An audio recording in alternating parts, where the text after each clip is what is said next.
โอ้ ในปลามีอะไรอ่ะ ปลา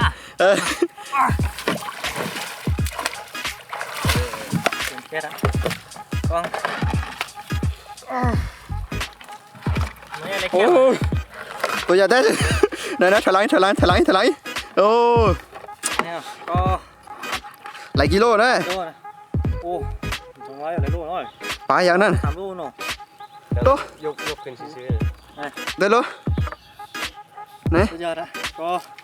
มีชะโดกับป่านนี้เนาะ แน่เอาไว้ซื่อๆหน้าของไม่ลูกยุบซื่อๆเห็นไหม น้ำฮะถลายโอ้ เล่นแคมป์ไหน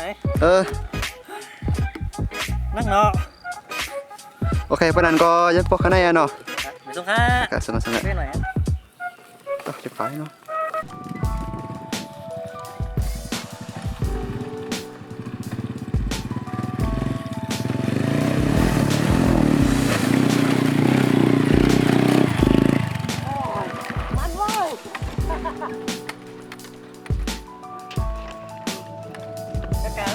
ใส่กล้องเดิมใส่กล้องเกยมาแล้วใส่มันเลย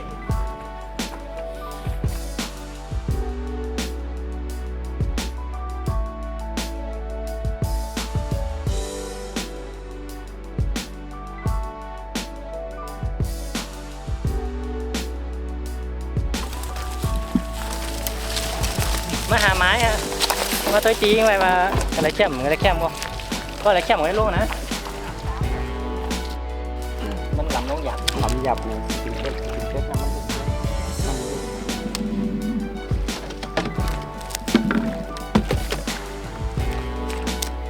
โอ้ต้องข้ามแบบไม่ตื่นมันเลยตาม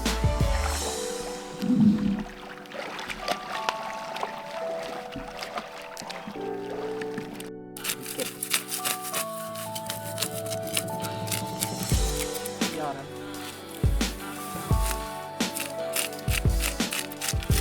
เพราะว่าเนื้อมันจืดนะผมไม่เคยลองครั้งนี้น่าจะได้ลองตัวใหญ่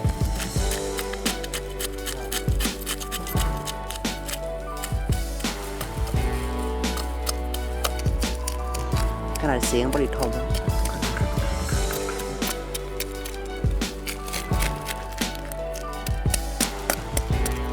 นูล่างละมังละทำหนูล่างหมดเลยทำน้ำขายนะครับ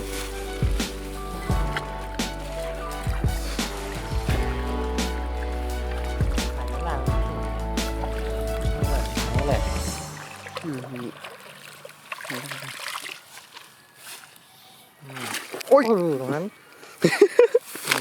ตกใจ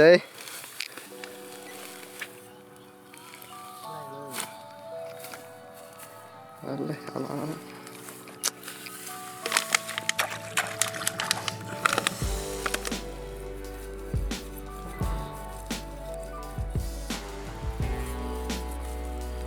มีชัดเจนเด็ดสนอยยังรวมเลยทีจังถังมาทางอัน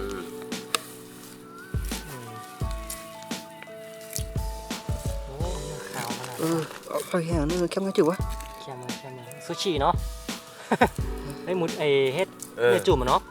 จิ้มจุ่มอ่ะจุ่มฮัลโหลพอไอ้มังทอดกินที่นั่นอะไรบ้านเป็นน้ำจิ้ม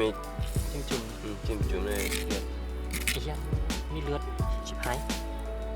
ต่างปะมันเหมือนไอ้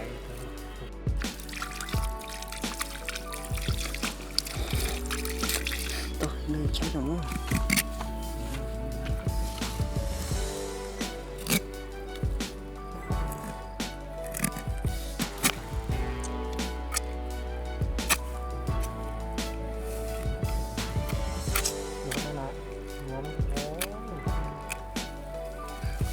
ทำปลาช่อนแดดเดียวเนาะจะอร่อย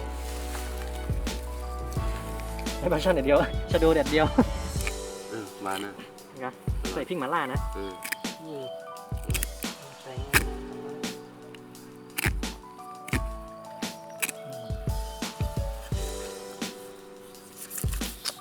สุดยอด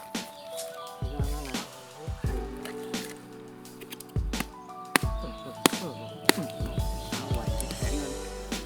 พันเขา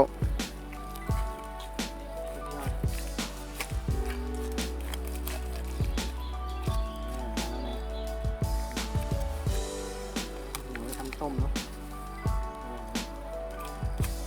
กิน น้ำซุปนี่เอาไหนหอมเนี่ยพูดมันช้าให้กิน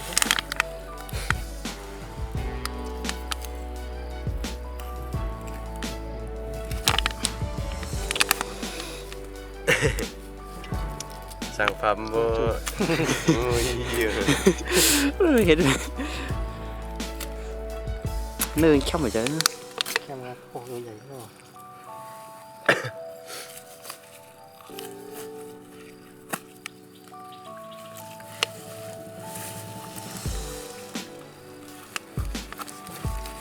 ไอ้นี่เด็กอยู่เมืองนอกแต่ยา1,000เยอะยาเหนือของนี่เด็ก สุดยอดแล้วเนาะเนื้อหมูเนื้อหมา มันยำมาเลย เจ้ากับอย่างในกำเน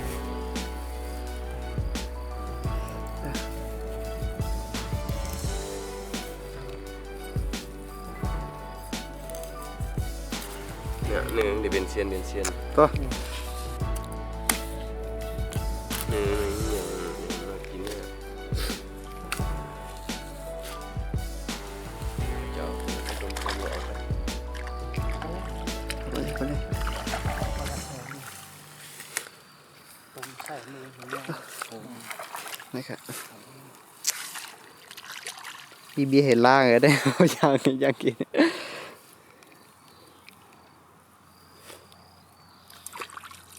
สุดยอดบริกุด โอเคเลยฉันชิม ชิมเลยป๋า ง่ายๆเลยแหละเขาแบดเอกอาไซมา ใช่เนี่ยอย่างมาใส่อย่าง คือว่าไม่ติดเอาดีกว่า